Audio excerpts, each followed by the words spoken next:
जय जगन्नाथ सामने तो आज थी धाकुली यात्रा तो अपू मु रखी बाहर पड़लु यात्रा देखापी गला बहुत सुनसान रोड रे गलु बहुत डर लगता है तो आम पहुँची गलु धाकुली यात्रा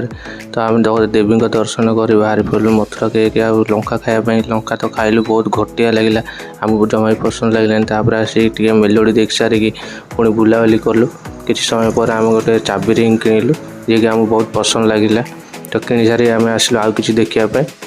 तो बुली बुली आम आसलु घड़ी किणापी घड़ी तो बहुत विभिन्न प्रकार घड़ी थी आंब पणस